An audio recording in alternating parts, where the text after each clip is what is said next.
नमस्कार दोस्तों, स्वागत है आपका यूपीएससी आंसर राइटिंग क्लब में। और फ्रेंड्स, आज का जो टॉपिक है अपना वो जुडिशरी से रिलेटेड है, क्योंकि कल जो है द हिंदू के एडिटोरियल में ये एक एडिटोरियल आया था कि from Lodha to Ramana the chief justice of Modi era. तो फ्रेंड्स, इसमें क्या हुआ है कि मोदी जी का जब से कार्यकाल स्टार्ट हुआ है तब से लेके और वर्तमान तक कौन कौन से चीफ जस्टिस आए और उनका महत्वपूर्ण क्या क्या निर्णय थे, इसी के बारे में बताया गया है। तो फ्रेंड्स, चूँकि ये टॉपिक कुछ इस तरह से नहीं था कि इसमें बस इन्होंने क्या किया है कि केवल जितने भी चीफ जस्टिस हुए हैं उनके मुख्य मुख्य कामों को बता दिया गया है, न किसी प्रकार के कोई एनालिसिस नहीं था। लेकिन मैंने क्या किया है कि एक क्वेश्चन फ्रेम किया है, उसके द्वारा मैंने क्या किया कि न्यायपालिका या फिर हमारी जो न्याय प्रणाली है उसके बारे में बताया है। साथ ही साथ में इसमें कौन कौन सी समस्याएं और वे फॉरवर्ड भी ये सभी बताए हैं। और इस न्यूज़ की जो पूरा निचोड़ है इस न्यूज़ का, उसको भी मैंने क्या किया है कि छोटे छोटे पॉइंट्स में करके लिख दिया है। आप क्या करेंगे, उसको अपने कॉपी में उसको एज इट इज़ उतार लेंगे, उसमें कुछ भी और ज़्यादा लिखने की ज़रूरत नहीं है। जब आप कभी भी मेंस में आंसर राइटिंग कर रहे होंगे तो बस उसको एज ए एग्जाम्पल उठा के और अपने आंसर में पुट कर सकते हैं और अपने आंसर को इनरिच कर सकते हैं। दोस्तों, साथ ही साथ अभी जो 2-3 दिन पहले हम लोगों के यूपीएससी एग्ज़ाम्स ख़त्म हुए हैं या चल ही रहे हैं, अभी मान लीजिए ऑप्शनल का चल ही रहा है। तो दोस्तों, देखा होगा जीएस का जो पेपर है, चाहे वो सेकंड पेपर हो अपना या थर्ड पेपर हो या फोर्थ पेपर हो, इन सब का जो संबंध है वो इस तरह से है कि फ्रेंड्स, डायरेक्ट बुक से क्वेश्चन नहीं आ रहे हैं।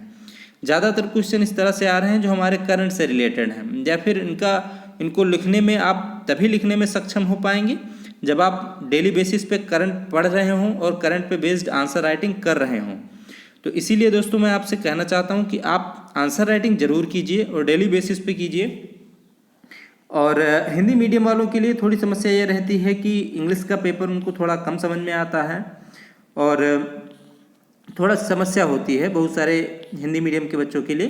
तो फ्रेंड्स, इसीलिए मैंने ये प्रोग्राम स्टार्ट किया है कि मैं क्या करूँगा कि मैं पेपर को पढ़ के उसका जो आंसर निकल सकता है, उसका जो निचोड़ निकल सकता है, उसी पे बेस्ड एक क्वेश्चन को फ्रेम करूं और उसके बाद में फिर आंसर को लिख दूं और उस आंसर में उन्हीं सारी बातों को डाला जाए जो उस टॉपिक या उस एडिटोरियल या उस न्यूज़ की जो मुख्य बातें हों या उसका जो निचोड़ हो, उसी को उस आंसर में डाल दिया जाए। तो इससे क्या होगा फ्रेंड्स कि हम एक तो आंसर राइटिंग करना सीख जाएंगे, साथ ही साथ में कैसे न्यूज़ को अपने आंसर में उसको प्रयोग किया जाता है, ठीक है, हम ये भी सीख जाएंगे।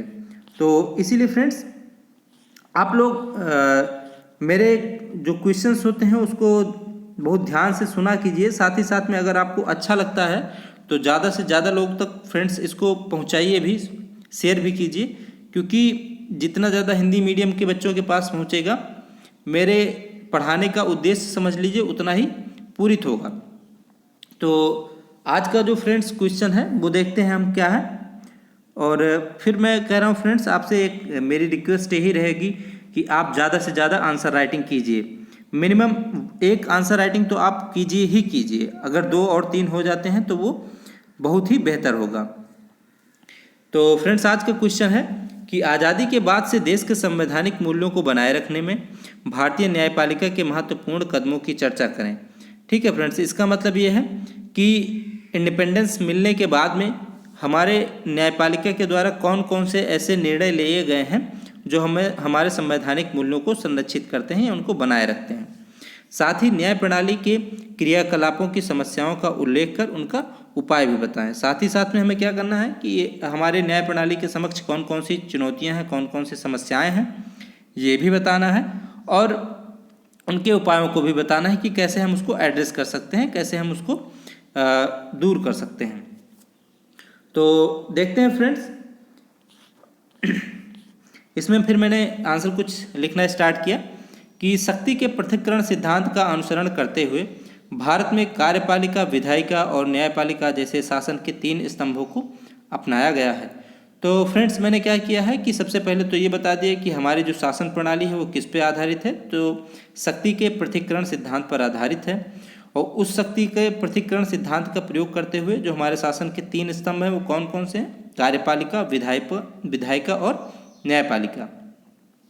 फिर मैंने लिखा है कि जिसमें न्यायपालिका का विशेष महत्व है। मैंने ये भी बता दिया कि न्यायपालिका का विशेष महत्व है। क्यों?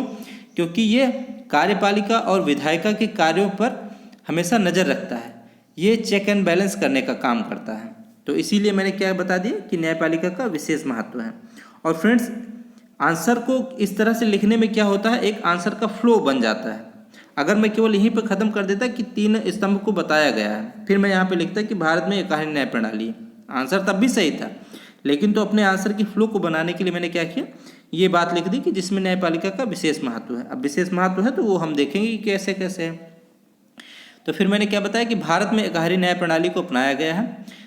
फ्रेंड्स, भारत में एकाधारी न्याय प्रणाली इसलिए कहा जाता है क्योंकि जो कानून है वो वही कानून जो है हमारे सुप्रीम कोर्ट में भी मान्य होते हैं, हाई कोर्ट में भी मान्य होते हैं, लोअर कोर्ट में भी मान्य होते हैं। ठीक है, तो उनकी न्याय प्रणाली एक ही है।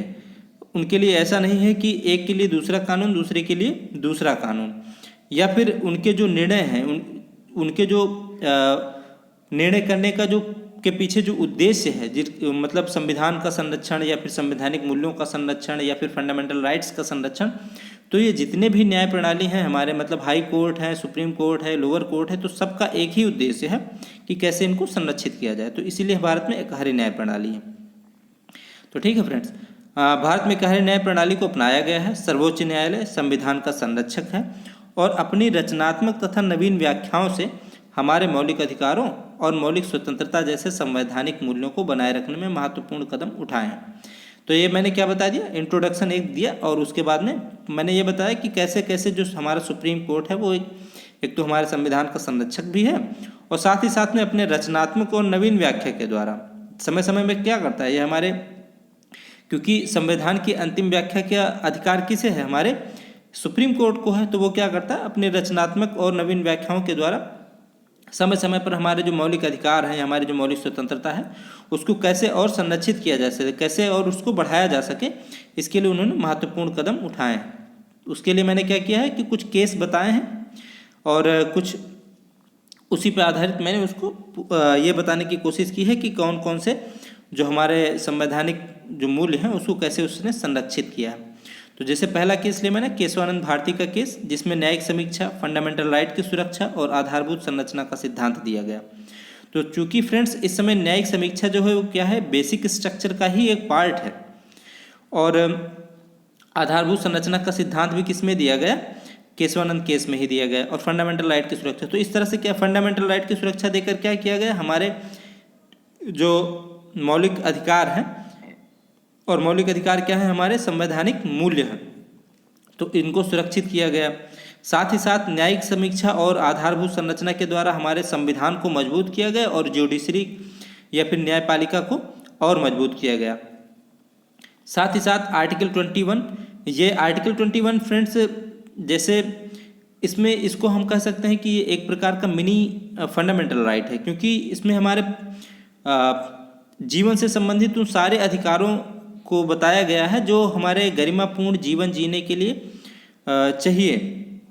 तो आर्टिकल 21 का जो विस्तार किया गया है वो भी क्या किया गया है फ्रेंड्स, एक तरह से जो एक मानवीय मूल्य है, या मानवीय मूल्य या फिर गरिमापूर्ण जीवन जीने के लिए जिन जिन मूल्यों की आवश्यकता होती है उनको बढ़ाने के लिए बहुत सारे कदम उठाए गए हैं। तो ये भी एक प्रकार का हमारा संवैधानिक मूल्य है।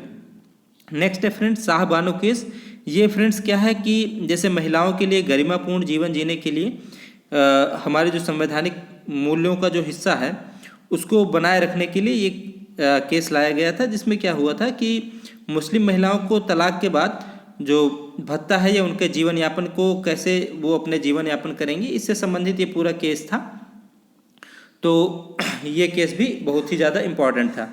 साथ ही फ्रेंड्स इंदिरा साहनी वर्सेस भारत संघ में आरक्षण का मुद्दा आया, जिसमें क्या था कि आरक्षण के द्वारा जो हमारे ये DPSPs जो हैं, या फिर कैसे हम अपने आर्थिक स्वतंत्रता या आर्थिक समानता को बढ़ावा दिया जा सके, इसको संरक्षित किया गया है। साथ ही फ्रेंड्स नेक्स्ट केस है विशाखा केस, 1997 में ये आया था। ये महिलाओं के एम्पावरमेंट के लिए बहुत ही समझ लीजिए इम्पॉर्टेंट केस था, क्योंकि ये कार्यस्थल पर यौन उत्पीड़न को रोकने के लिए लाया गया था। तो फ्रेंड्स, वुमेंस का जो वर्क प्लेस हैरेसमेंट होता है, कैसे उसको कम किया जाए और वुमेंस को कैसे ज़्यादा से ज़्यादा हमारे समाज के विभिन्न सेक्टर्स में ज़्यादा से ज़्यादा इनको एम्पावर किया जा सके, तो इसके लिए ये केस लाया गया था। तो ये भी एक तरह से समाज के, ऐसे कह सकते हैं कि उन वर्गों को ऊपर लाने के लिए, समाज के मुख्य धारा में लाने के लिए एक महत्वपूर्ण निर्णय था, जो हमारे कोर्ट के द्वारा, हमारी न्यायपालिका के द्वारा लिया गया। तो फ्रेंड्स, ये कुछ 5 मैंने पॉइंट्स लिख के ये बताने की कोशिश की है कि कैसे कैसे हमारे न्याय प्रणाली ने, हमारे जुडिशरी ने अपने निर्णयों के द्वारा हमारे जो संवैधानिक मूल्य हैं, संवैधानिक मूल्य क्या मतलब क्या है, समानता का मूल्य है हमारे, या फिर आर्थिक स्वतंत्रता का मूल्य है, या हमारी जो फेयर एंड जो निष्पक्ष न्यायपालिका है उसका वो हमारे संवैधानिक मूल्य हैं, या फिर हम कह सकते हैं कि जो हमारा ठीक है, जो हमारे आधारभूत संरचना है या फिर हमारे संविधान की जो मजबूती है, वो भी क्या है, हमारे संवैधानिक मूल्य ही तो हैं। तो इनको बढ़ाने में, इनको बनाए रखने में, ये कुछ मैंने 5 केसेस को बता के ये बताया कि हाँ, ऐसे ऐसे कदम उठा के और हमारे जुडिशरी ने या हमारी न्यायपालिका ने हमारे संवैधानिक मूल्यों को संरक्षित करने में अपने महत्वपूर्ण कदम उठाए। फिर आगे देखते हैं फ्रेंड्स कि यद्यपि सर्वोच्च न्यायालय द्वारा कई महत्वपूर्ण निर्णय लिए गए, परंतु वर्तमान में न्याय प्रणाली कई समस्याओं से जूझ रही है, जैसे केसों का बोझ। फ्रेंड्स, क्या है कि वर्तमान में लगभग 4.7 करोड़ जो केस हैं वो हमारे न्यायालय में पेंडिंग हैं। तो ये हमारे न्यायालय के सामने सबसे बड़ी समस्या या सबसे बड़ी चुनौती है। तो फ्रेंड्स, अब इसको एड्रेस करने के लिए हमें क्या करना चाहिए, हमें ज़्यादा से ज़्यादा कोर्ट्स का इस्टेब्लिशमेंट करना चाहिए, जो अधीनस्थ न्यायालय हैं उनकी ज़्यादा से ज़्यादा संख्या बढ़ानी चाहिए। साथ ही साथ में क्या करना चाहिए कि जितने भी नियुक्तियां हैं जजेस की, वो बढ़ानी चाहिए। साथ ही साथ जनसंख्या के अनुपात में निम्न न्यायाधीश।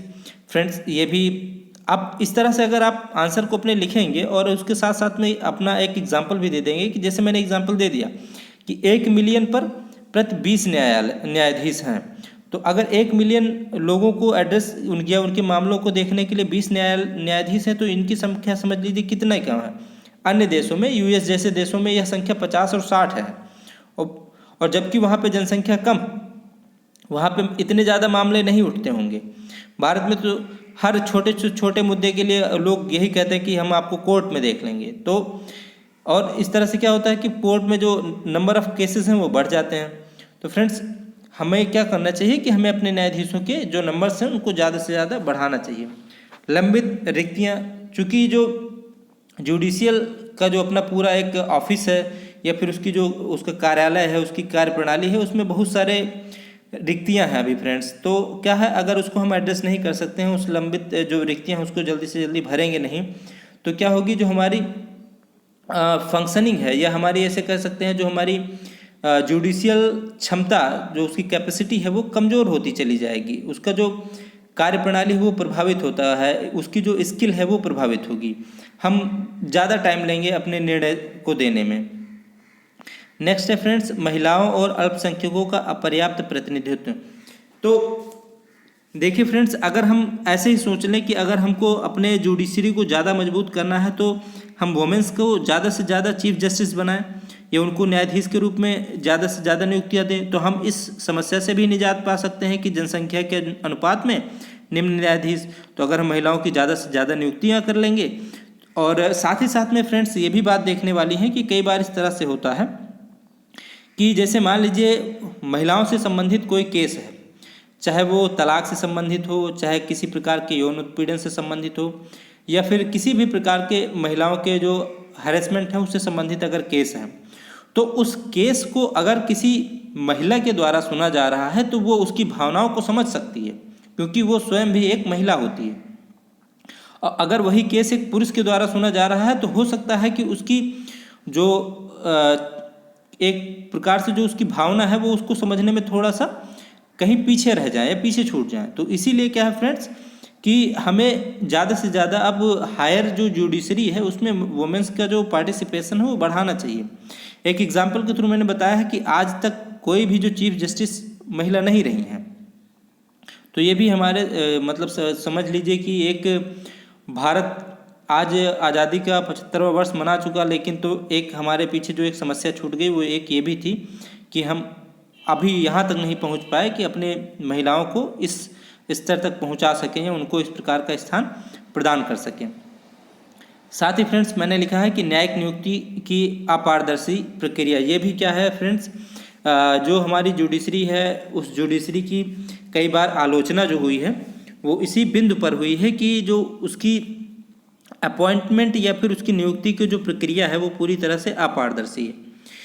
एक चीफ जस्टिस प्लस 4 अदर जजेस मिलके ही चीफ जस्टिस या फिर अन्य न्यायाधीशों का नियुक्ति करते हैं और उसमें ये पता नहीं रहता कि कौन सा उन्होंने मापदंड अपनाया है, कौन सी पात्रता को अपनाया गया है या किस कारण उनको अपनाया गया है, क्या वरिष्ठता के आधार पर अपनाया गया है या भाई भतीजावाद के आधार पर या परिवारवाद के आधार पर उनको चीफ जस्टिस बना दिया गया है। तो फ्रेंड्स ये सारी समस्याएं जो हैं हमारे मतलब जुडिशरी में अभी भी व्याप्त हैं।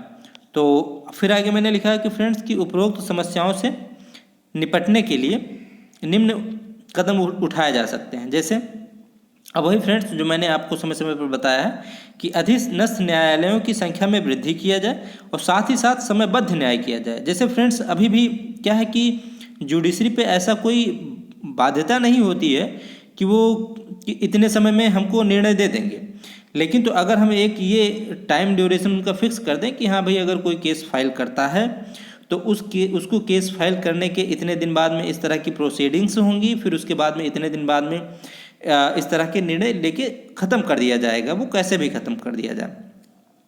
तो समयबद्ध न्याय किया जाए, फिर नियुक्तियाँ बढ़ाई जाएँ। जो जितनी भी वैकेंसीज़ खाली हैं जुडिशरी में, चाहे वो उसके क्लर्क्स हों, एडमिनिस्ट्रेटिव हों या फिर क्या कह सकते हैं जो जजेस हों, वो हर प्रकार की नियुक्तियां बढ़ाई जाएं। साथ ही आर्टिफिशियल इंटेलिजेंस का प्रयोग किया जाए। फ्रेंड्स चूँकि हम देख रहे हैं कि हमारे कोर्ट्स जो हैं वो भी थोड़ा टेक्नोलॉजिकल इंटरवेंशन उसमें किया जा रहा है। जैसे हमारे कोर्ट्स की जो प्रोसीडिंग्स हैं वो इस समय ऑनलाइन भी हो जाती हैं। तो साथ ही साथ क्या किया जाए कि थोड़ा आर्टिफिशियल इंटेलिजेंस का भी ज़्यादा से ज़्यादा प्रयोग किया जाए, ताकि जो डिसीजंस दिए गए हैं इसके पहले उनको उनका एक डेटा बैंक बनाया जाए। अगर मान लीजिए उससे जैसे मान लीजिए कोई मृत्युदंड से रिलेटेड अगर कोई केस है तो अगर उससे रिलेटेड कोई निर्णय दिया जा रहा है तो आर्टिफिशियल इंटेलिजेंस क्या करेगा कि उससे संबंधित जितने भी निर्णय दिए गए हैं वो जज के सामने उसको मतलब प्रेजेंट कर देगा कि हाँ ये केस दिए गए हैं और इस पर ऐसा ऐसा निर्णय दिया गया है। तो उससे क्या हो सकता है कि हमारे जो न्याय प्रणाली की जो ऐसे कह सकते हैं जो क्षमता है या फिर उसकी जो वर्किंग फंक्शनिंग जो है उसकी उसमें और एक धार आ सकती है। साथ ही साथ मैंने एक प्रणाली का नाम लिखा है इसमें, जैसे सुपेश जैसी प्रणाली को बढ़ावा देना चाहिए। सुपेश फ्रेंड्स क्या है, एक प्रकार का जुडिशियल ऑनलाइन या टेक्निकल प्लेटफॉर्म है, डिजिटल प्लेटफॉर्म है, जिस पे क्या किया गया है एक प्रकार का डेटा बैंक कह सकते हैं कि जितना भी निर्णय दिया गया है उसको क्या किया जाएगा इस सुपेश प्रणाली में पोस्ट कर दिया जाएगा, ताकि एक प्रकार से उनका डेटा हो जाए उनके पास में। अगर कोई भी निर्णय लिया जाता है तो हायर कोर्ट से लेकर लोअर कोर्ट्स तक क्या कर सकते हैं, उस प्रकार के डेटा का यूज़ करके अपना निर्णय दे सकते हैं। साथ ही साथ फ्रेंड्स मैंने लिखा है कि कॉलेजियम में पारदर्शिता, क्योंकि फ्रेंड्स अभी तक पूरे भारत में कुछ ही ऐसे परिवार हैं जिन्होंने सुप्रीम कोर्ट में एज ए जज अपना मतलब काम किया है। तो फ्रेंड्स इसको ज़्यादा से ज़्यादा पारदर्शी बना के और लोगों तक भी इसको सक्षम किया जाए। जैसे बहुत बार इस तरह से होता है कि चूँकि जो चीफ जस्टिस होता है और 4 और जज मिलकर ही ये निर्णय लेते हैं कि किसको न्यायाधीश बनाना है, किसको चीफ जस्टिस के रूप में नियुक्त करना है। तो इसमें क्या होता है कि कई बार जो ऐसे हमारे एडवोकेट्स होते हैं जो बहुत ही ज़्यादा हाईली क्वालिफाइड होते हैं, साथ ही साथ उनका बहुत ही अच्छा अनुभव होता है, उनको जहाँ पे होना चाहिए था वहाँ पे उनको नहीं किया जा सकता, क्योंकि ऐसा प्रावधान है कि जो हमारे एडवोकेट्स हैं वो जज बन सकते हैं। तो फ्रेंड्स ऐसे बहुत सारे मुद्दे हैं जो हमारे संविधान न्यायपालिका के समक्ष एक प्रकार का उनकी आलोचना करते हैं। तो फिर मैंने लिखा है कि निश्चित ही भारत में सर्वोच्च न्यायालय द्वारा कई सराहनीय कदम उठाए गए हैं। ये फ्रेंड्स मैं कंक्लूजन लिख रहा हूँ। उठाए गए हैं, परंतु पेशेवर क्षमता में वृद्धि, सत्यनिष्ठा तथा स्वतंत्र एवं निष्पक्ष कॉलेजियम का निर्माण कर न्यायपालिका की दक्षता और विश्वास को और बढ़ाया जा सकता है। तो फ्रेंड्स मैंने क्या किया है कि एक छोटा सा कंक्लूजन लिख दिया है कि हाँ, न्यायपालिका ने अच्छे अच्छे काम किए हैं, लेकिन तो अगर हमें उसकी पेशेवर क्षमता में वृद्धि करनी है, उसकी सत्यनिष्ठता को अगर हम और बढ़ा लें, स्वतंत्रता और निष्पक्षता को भी, स्वतंत्र और निष्पक्ष कॉलेजियम की स्थापना कर लें, तो इस तरह से हम क्या कर सकते हैं कि न्यायपालिका की जो दक्षता है, उसकी जो स्किल है, वो उसको और हम शार्प कर सकते हैं। साथ ही साथ लोगों का जो विश्वास है न्यायपालिका पर, उसको और बढ़ाया जा सकता है। तो इस तरह से फ्रेंड्स मैंने पूरा का पूरा आंसर लिख दिया। एक बार हम फिर से देखते हैं क्वेश्चन और फिर उसके मूल्यांकन करते हैं कि ठीक है उसी हिसाब से लिखा गया है कि नहीं। तो सबसे पहले हमने ये बताया, क्वेश्चन ये था कि संवैधानिक मूल्यों के संरक्षण के लिए कौन कौन से कदम उठाए गए हैं, दूसरा न्याय प्रणाली में कौन सी समस्याएं हैं, और तीसरा उसके बताने के लिए उसको कैसे एड्रेस किया जाए, इसके लिए उपाय। तो फिर मैंने शुरू किया है फ्रेंड्स। सबसे पहले मैंने ये बताया है 5 पॉइंट्स के थ्रू कि कौन कौन से वो इम्पोर्टेंट कदम थे या कौन कौन से स्टेप्स थे जिसके द्वारा उन्होंने न्यायपालिका ने हमारे संवैधानिक मूल्यों का संरक्षण किया।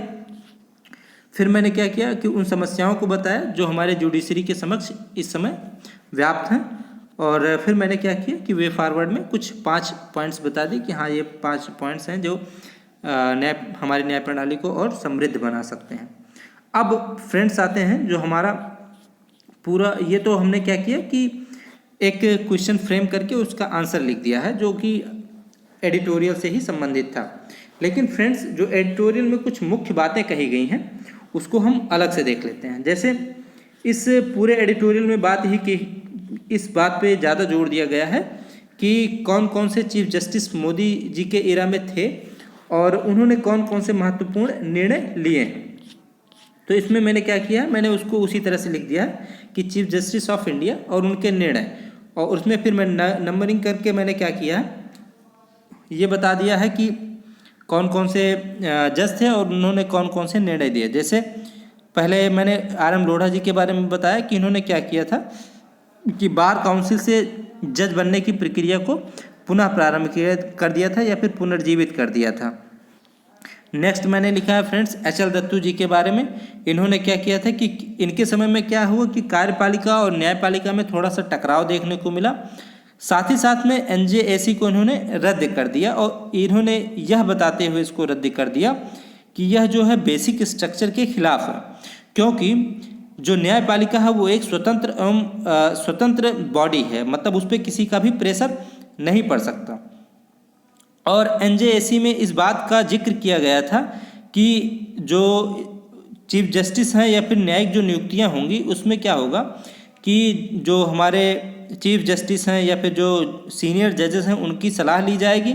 साथ ही साथ में हमारे जो लॉ मिनिस्टर होंगे उनको भी इंक्लूड किया जाएगा कि कैसे वो जो जुडिशियल अपॉइंटमेंट होते हैं उसमें उनको भी इंक्लूड किया जाएगा। साथ ही साथ समाज के 2 प्रतिष्ठित लोगों को भी उस कमेटी में शामिल किया जाएगा। तो इसको इसलिए इसने रद्द कर दिया कि इस तरह से क्या होगा कि कल को ऐसा भी हो सकता है कि कानून मंत्री या फिर जो हमारी कुल मिला के जो विधायिका है वो अपना प्रेशर या अपना प्रभुत्व जो है न्यायपालिका पे बना ले। क्योंकि कानून मंत्री, मान लीजिए कभी इस तरह से हो जाता है, कोई इस तरह का कानून मंत्री आ जाता है कि वो कहे कि ये जज जो है वो हमारे फेवर में है तो इसी को चीफ जस्टिस बना दिया जाए। ठीक है फ्रेंड्स, और जो 2 बाहरी लोगों को या फिर सामाजिक विशेषज्ञ लोगों को इसमें शामिल किया गया है उनसे कानून मंत्री साठगांठ कर लें और 3 लोग अपना एक पक्ष में होकर और कोई निर्णय लेके ये बता दें कि हाँ अब इसको ही चीफ जस्टिस बनाया जाएगा। तो इस तरह से न्यायपालिका ने क्या किया, HL दत्तू जी ने क्या किया कि बताया कि ये बेसिक स्ट्रक्चर के खिलाफ है। चूँकि न्यायपालिका स्वतंत्र है इसलिए इसमें कार्यपालिका या विधायिका का किसी भी प्रकार से हस्तक्षेप नहीं होना चाहिए। फिर मैंने क्या किया कि मैंने क्या किया है कि एक जो चीफ जस्टिस रहे हैं उनकी इम्पॉर्टेंट बातों को मैंने लिख दिया। जैसे TS ठाकुर के बारे में मैंने क्या लिख दिया कि रिक्तियाँ जो है फ्रेंड्स भरी गई।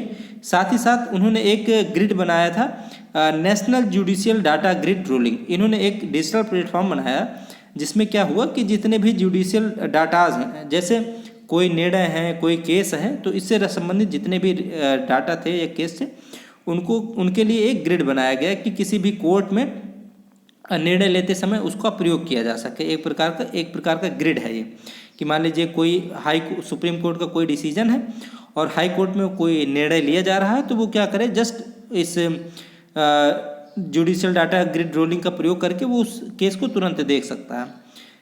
इनकी जो है इस बात पे आलोचना हुई थी टी.एस. ठाकुर की, कि इन्होंने आते ही क्या किया था कि 20 हाई कोर्ट के 20 न्यायाधीशों का डायरेक्ट तबादला कर दिया था। तो ये एक प्रकार का जो इनकी आलोचना इस बात पे हुई कि एक प्रकार का जैसे ये दिखाया जाता है कि हाँ, हमारे फेवर में जो जजेस नहीं हैं उनको सीधे तबादला कर दिया जाए। फिर लिखा है फ्रेंड्स मैंने जगदीश सिंह खेहर के बारे में। ये पहले सिख थे जो चीफ जस्टिस बने। इन्होंने निजता के अधिकार पर क्या कहते हैं अपना महत्वपूर्ण निर्णय दिया था। साथ ही साथ ट्रिपल तलाक भी इन्हीं के सामने आया था। साथ में इन्होंने MOR का मतलब होता है फ्रेंड्स मास्टर ऑफ रोस्टर जो होता है। मास्टर ऑफ रोस्टर का मतलब ये होता है कि जो हमारा चीफ जस्टिस होता है वो मास्टर ऑफ रोस्टर होता है। मतलब एक जो हमारी न्याय प्रणाली है उसका जो सर्वोच्च पावर का जो प्रतिनिधित्व रखता है या फिर जिसके अंदर सारी पावर होती है उसे मास्टर ऑफ रोस्टर कहते हैं। तो उसमें इन्होंने ये कहा था कि इसको बहुत ही ज़्यादा थोड़ा पारदर्शी बनाया जाए या निष्पक्ष बनाया जाए। इसकी पारदर्शिता और निष्पक्षता में इन्होंने प्रश्न चिन्ह लगाए थे। नेक्स्ट मैंने लिखा है फ्रेंड्स दीपक मिश्रा के बारे में। इनके समय में भी मास्टर ऑफ रोस्टर का विवाद चलता रहा और न्यायाधीशों द्वारा पहली बार भारत के इतिहास में इस तरह से था कि प्रेस कॉन्फ्रेंस हुई थी, जिसमें जजेस ने क्या किया था, मीडिया को बुला के प्रेस कॉन्फ्रेंस की और ये बताया कि मास्टर ऑफ रोस्टर जो है वो एक प्रकार से गलत काम कर रहे हैं या फिर उनकी जो प्रक्रिया है वो थोड़ा निष्पक्ष नहीं है। और इसी में इन्होंने ये भी बताया, इस समय ये भी चल रहा था कि मास्टर ऑफ रोस्टर जो है उसके पास अनन्य शक्ति है। और ये एक केस था अशोक पांडे वर्सेस भारत संघ केस में, ऐसा बताया गया था।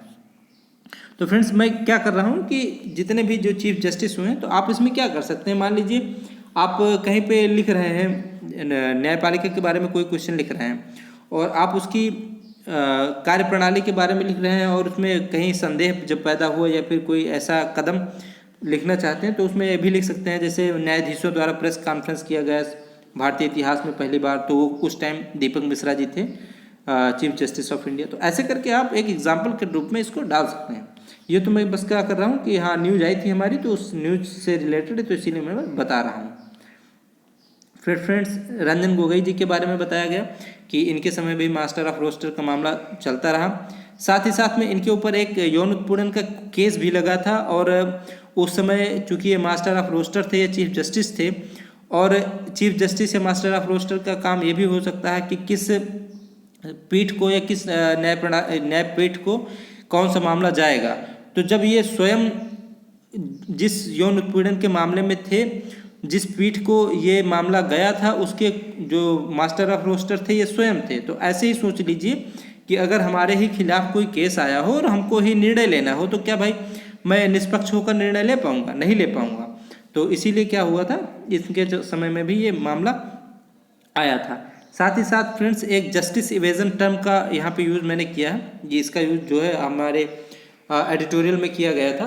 तो जिस प्रकार से टैक्स इवेजन होता है, इसका मतलब क्या होता है, टैक्स की चोरी, उसी प्रकार से जस्टिस इवेजन भी होता है। तो जस्टिस इवेजन का मतलब न्यायिक चोरी। इसका मतलब ये होता है फ्रेंड्स, ये एक नया टर्म है और इसको आप लोग अपने आंसर राइटिंग के लिए एक अलग से कहीं लिख सकते हैं इस वर्ड को, कि जब भी आप क्या करेंगे कि न्याय प्रणाली की समस्याओं को लिखेंगे या उसकी समस्त चुनौतियों को लिखेंगे या उसके रोल के बारे में लिखेंगे तो आप जस्टिस इवेजन वर्ड का यूज कर सकते हैं, न्यायिक चोरी के वर्ड का यूज़ कर सकते हैं। और अगर इस प्रकार का वर्ड आपके डिक्शनरी में है, आपके आंसर राइटिंग के डिक्शनरी में है, तो आपका आंसर बहुत ही अच्छा हो जाता है।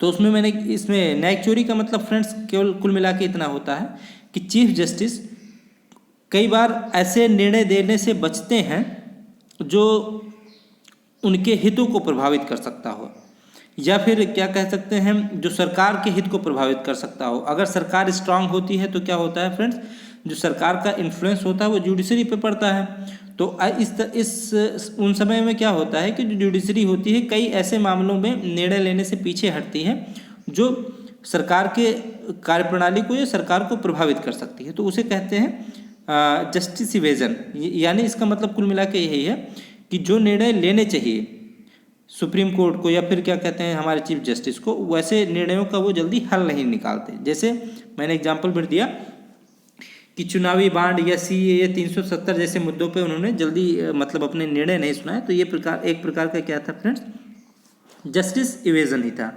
नेक्स्ट है फ्रेंड्स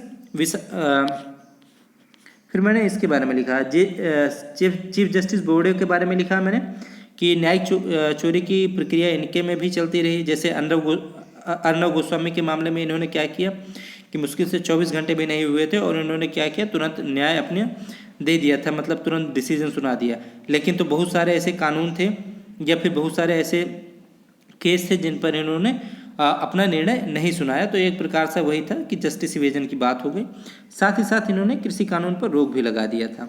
नेक्स्ट जो भी अपने 48th चीफ जस्टिस थे, उन्होंने क्या, उनका नाम था NV रमन्ना, और ये थोड़ा एक प्रकार से सामाजिक प्रवृत्ति के चीफ जस्टिस थे। जो लोग जैसे ये जितने भी लॉ कॉलेजेस थे उसमें आया जाया करते थे, भाषण देते थे, भ्रमण करते थे, लोगों से मिलते थे।